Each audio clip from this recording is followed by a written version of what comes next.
하나님만을 사모하는 마음이라는 제목으로 이렇게 말씀을 나누겠습니다. 이스라엘 백성들이 애굽에서 종살이를 끝내고 이제 나와서 다윗 왕 시대까지 거의 한 500년 가까운 시간 동안 이스라엘 민족의 간절한 염원은 성전 건축이었습니다. 자신들을 애굽에서부터 구원해 주시고 가나안 땅을 주신 여호와 하나님이 그냥 저 천막에 계신 게, 성막에 계신 게 도대체가 마음이 불편했던 거예요. 자기들을 위해서는 멋진 집을 다 그렇게 지었으면서 왜 하나님은 하나님의 집이 없이 그렇게 저런 천막에 계셔야만 하는가에 대한 그러한 생각이었던 것입니다. 그래서 솔로몬 왕과 이스라엘 백성들이 이 성전을 건축한 후에 얼마나 기뻐했는지 8장 5절 말씀에 우리 지난 주간 함께 말씀을 묵상했었죠. 오늘 본문은 아니지만 우리 8장 5절 말씀에 보게 되면 이렇게 나옵니다. 솔로몬 왕과 그 앞에 모인 이스라엘 회중이 그와 함께 그 궤 앞에 있어 양과 소로 제사를 지냈으니 그 수가 많아 기록할 수도 없고 셀 수도 없었더라 라고 말씀하고 있습니다. 즉 이제 막 건축을 마친 예루살렘 성전으로 하나님의 언약궤, 즉 하나님을 상징하는 이 하나님의 언약궤를 모셔오면서 모든 이스라엘 백성들이 다 모여서 감사의 제사를 드렸는데, 이 감사의 제사를 드렸던 그 제물이 양과 소의 수가 너무나 많아서 셀 수도 기록할 수도 없었다라고 성경은 기록하고 있는 거예요.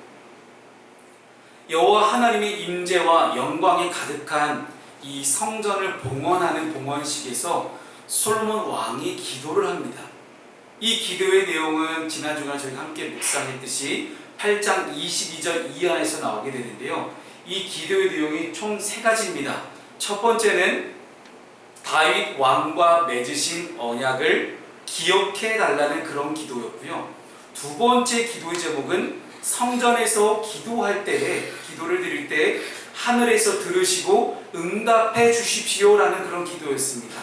마지막 세 번째 기도 제목은 이스라엘을 보호해 주시고 혹여나 하나님께 범죄했을 때에 회개를 한다면 용서해 주실 것을 구하는 그 기도의 내용이 이 8장 22절 이하에 나오는 그 기도의 내용입니다.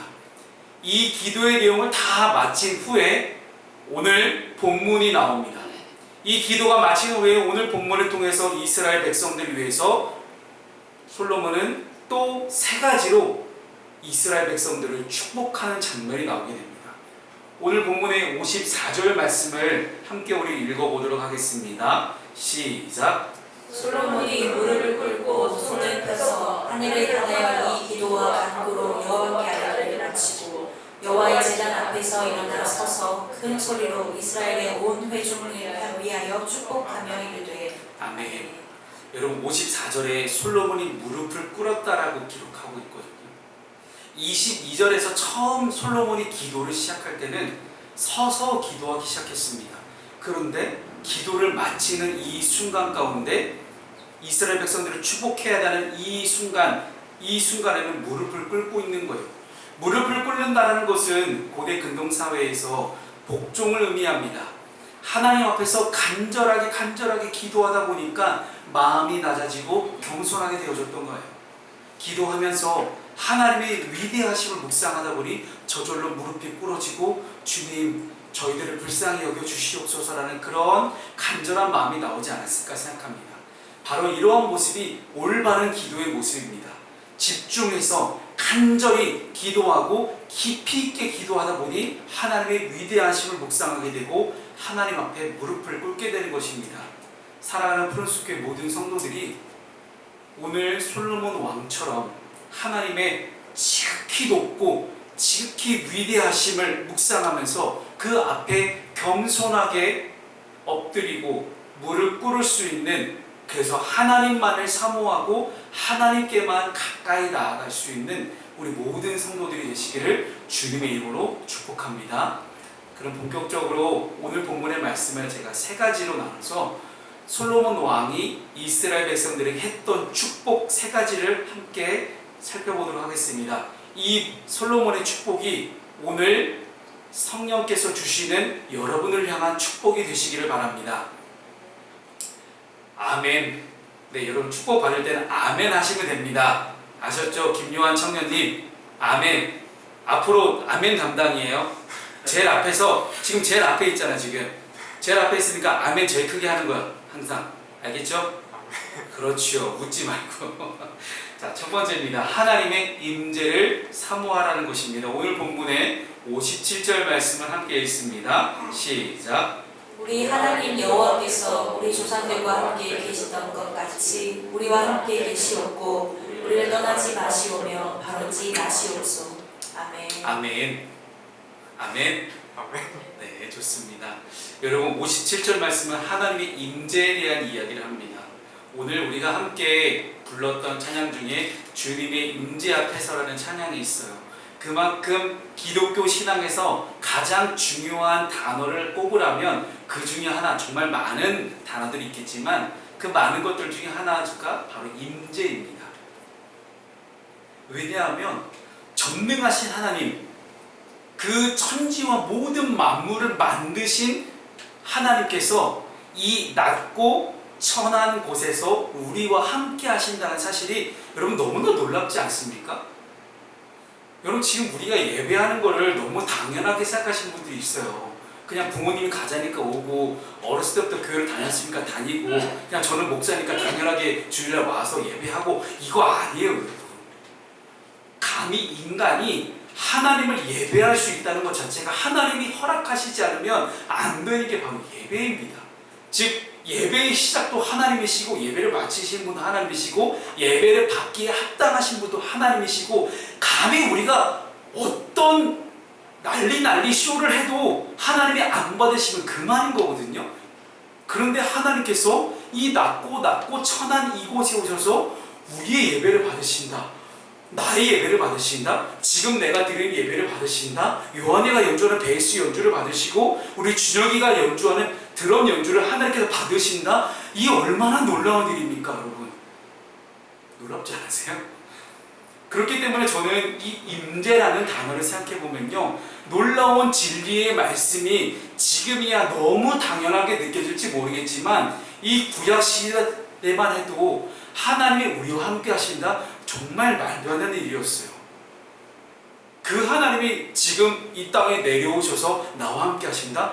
특히나 구약 시대에 표현되어 있는 하나님의 나타남을 한번 보세요.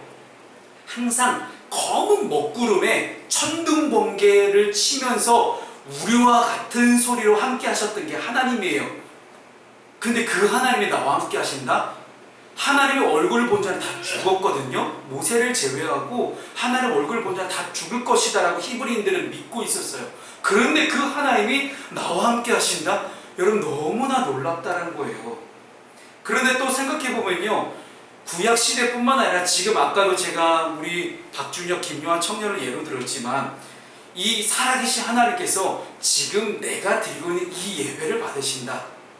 여러분 2023년 여러분 9월 첫째 주 예배를 지금 하나님께 받고 계십니다. 지금 이 자리 가운데 우리 교회뿐만 아니라 전국에 있는 모든 교회, 전 세계에 있는 모든 성도들이 드리는 이 예배를 하나님이 받으신다. 이 시간을 거룩하게 구별을 받으신다. 너무나 놀라운 사실입니다. 여러분 살아계신 하나님과 함께하고 싶으십니까? 진심이세요? 그 임재가 느껴지십니까?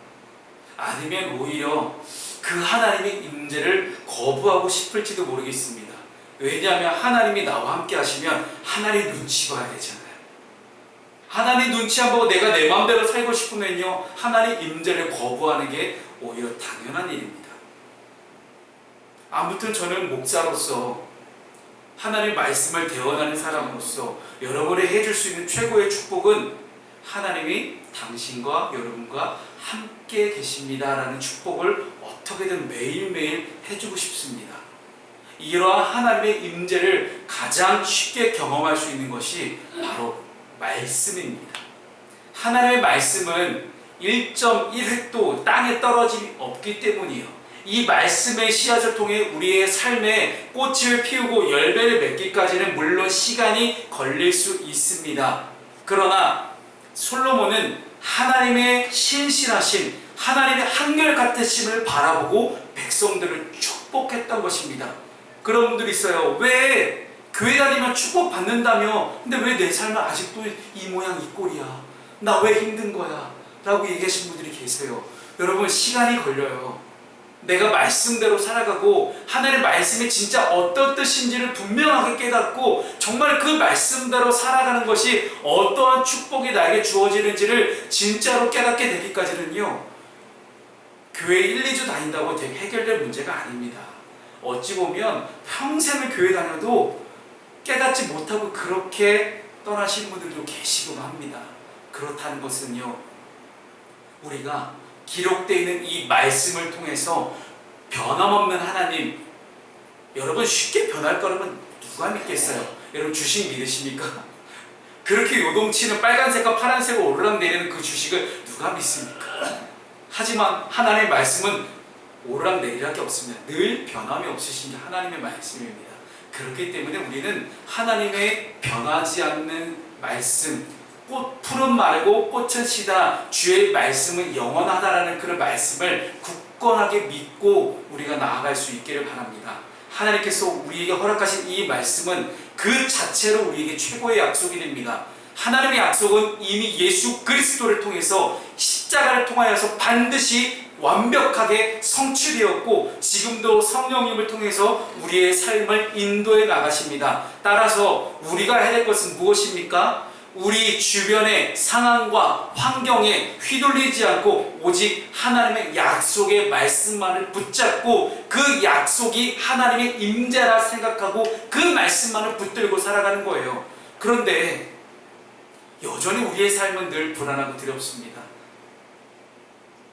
그래서 예전에 어떤 한 뉴스에서 지하철 출근하는 분들의 많은 스마트폰 장면을 보여줬더니요, 거의 다 대부분 주식이었다는 거예요.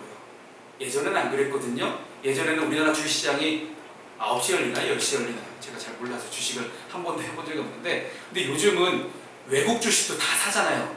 그러니까 간밤에 일어나서 출근하면서 미국 주식이 어떻게 됐나 그거 보고 있다는 거예요. 얼마나 불안하고 두려운 삶입니까? 아침에 그거 확인하지 않으면 불안하고 두려워서 살아갈 수가 없는 그런 인생들을 보고 있는 거예요. 한치 앞을 알 수 없어서 그 두려움은 더 커져만 가고 있고요. 애써 외면하고 싶어도 두려움은 계속해서 내 삶을 잠식해 가고 있는 것이 우리의 연약한 인생입니다. 여전히 불안한 우리의 삶 속에 완전한 하나님께서 함께 계셔야지만 하나님의 백성들은 불안함을 떨쳐내고 안전한 삶을 살아갈 수가 있습니다. 하나님께서 함께 계셔야지만 하나님의 백성들은 의미 있고 행복한 삶을 살아가게 됩니다. 그래서 오늘 성전 건축을 마치고 우리 사랑하는 이스라엘 백성들을 위한 기도를 마친 후에 솔로몬이 기도를 바탕으로 이스라엘 백성들을 축복했던 이유가 여기에 있습니다.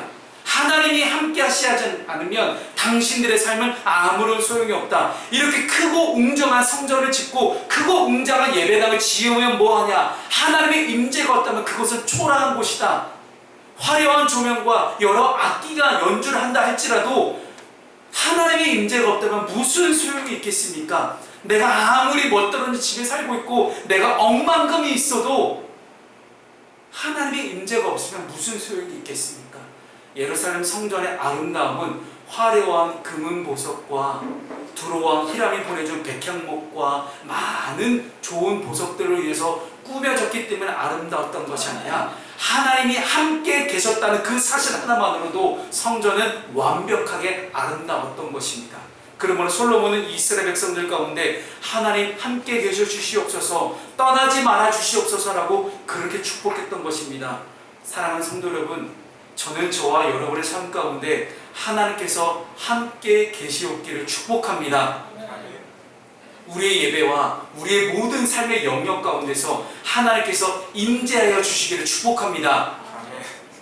저와 여러분이 주의 궁정에서의 한 날이 다른 곳에서의 첫날보다 좋다고 고백하게 되기를 축복합니다. 좋습니다. 우리 요한이가 사명 감당을 잘하고 있습니다. 두 번째 축복의 말씀은요, 마음을 주님께 드리라는 것입니다. 한 장을 좀 넘겨주시면 감사할 것 같아요. 이게 안 넘어가네요.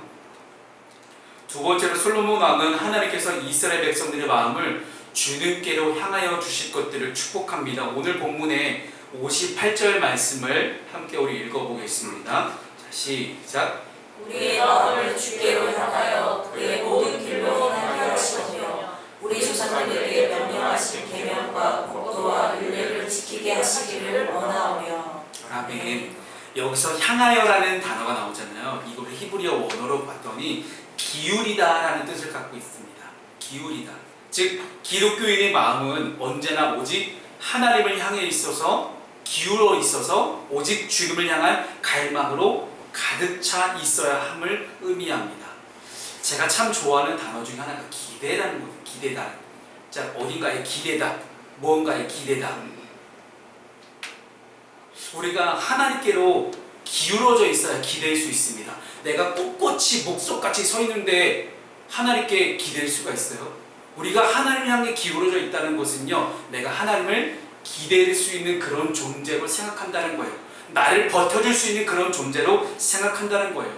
잠언 말씀에 유명한 말씀이 있죠. 무릇 지킬 만한 것 중에 우리가 더욱 우리의 마음을 지켜야 된다는 것입니다. 우리 이 땅을 살아가는 동안 지키고 싶은 것이 너무나 많습니다. 내 재산도 지키고 싶고요, 건강도 지키고 싶고요, 자존심도 지키고 싶고요, 명예도 지키고 싶고요, 내 시간도 지키고 싶어 합니다. 너무나 지킬 게 많아요. 그런데 그리스도로서 가장 지켜야 될 것은 뭐냐면 바로 우리의 마음입니다. 신앙에 있어서, 내 신앙에 있어서 가장 중요한 것은 하나님과 이스라엘의 관계는 모두 마음에서 출발합니다. 우리의 신앙 또한 그렇습니다. 그러면 신명기 6장 5절 말씀에서 이렇게 이야기합니다. 너는 마음을 다하고 뜻을 다하고 힘을 다하여 내 하나님 여호와를 사랑하라 라고 가르치고 있습니다. 이것을 자녀들에게 부지런히 가르쳐라, 외워라 라고 이 신명기 말씀은 우리에게 이야기합니다. 그렇습니다. 여러분, 마음이 중요합니다. 마음을 다하여 하나님을 사랑하는 것이 가장 중요합니다. 우리의 마음이 하나님께 향하게 되면 하나님께서 가르쳐 주시고 명령하신 대로 살아가게 됩니다. 마음을 다해서 하나님을 사랑하면 하나님의 말씀, 계명을 지키게 됩니다.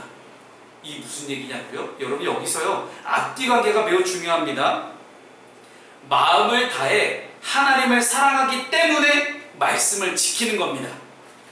아무런 마음 없이 형식적으로, 규칙적으로 말씀만 외운다고, 말씀만 지킨다고 하나님을 사랑할 수 있는 건 아니라는 거예요.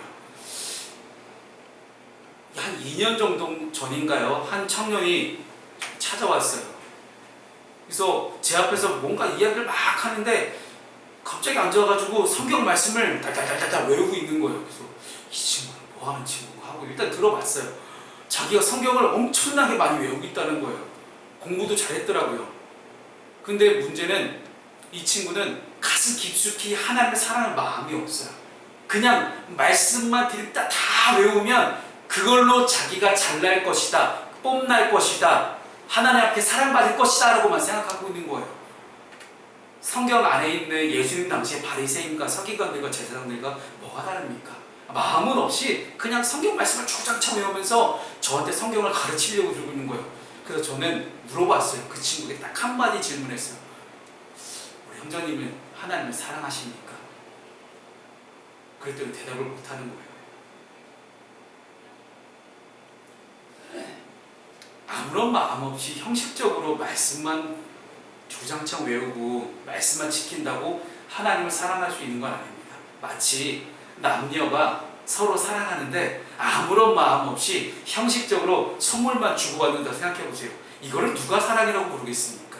그러면 우리의 삶에서 가장 중요하고 우선인 것은 우리의 마음을 하나님께로 기울이는 것입니다. 하나님께로 향하는 것입니다. 마음을 세상에 빼앗기지 않고 하나님께로 향하는 것입니다. 그런데 문제는 이게 어렵다는 거예요.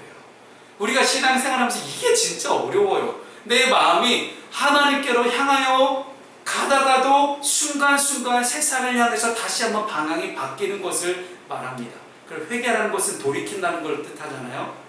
회개라는 건 돌아오는 거예요. 세상을 향해 갔던 마음의 방향이 하나님이 향한 마음의 방향으로 돌아서는 것, 이것이 바로 회개입니다. 죄라는 것이 그렇습니다. 아무리 내 의지, 내 능력, 내 감정으로 죄를 이겨보려고 해도 내 힘으로는 이길 수가 없습니다. 보이지 않는 어두움, 깜깜함, 이 깜깜함을 물리치기 위해서 발버둥 쳐보십시오. 이 깜깜함이 눈에 보여집니까? 깜깜함이 손에 잡힙니까? 그런데 이 깜깜한 어두움은 빛이 비추면 바로 사라집니다.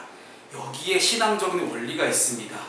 빛이 비추면 어둠이 사라지듯이 내 마음 가운데 있는 죄, 어두움, 세상을 향해 가고 싶어하는 마음을 우리가 없애기 위해서 발버둥 칠 것이 아니라 죄를 이길 수 있는 유일한 능력은 복음의 능력입니다. 십자가의 능력입니다. 그렇기 때문에 내 마음 가운데 죄, 어두움을 물리치고 돌아서기 위해서 우리는 빛을 바라볼 수 있어야 합니다. 주님의 빛, 빛 대신 주님, 하나님의 복음을, 하나님의 능력을 바라볼 수 있기를 소망합니다. 그렇게 될 때 우리는 우리의 마음이 언제나 하나님을 향해 있을 수 있습니다.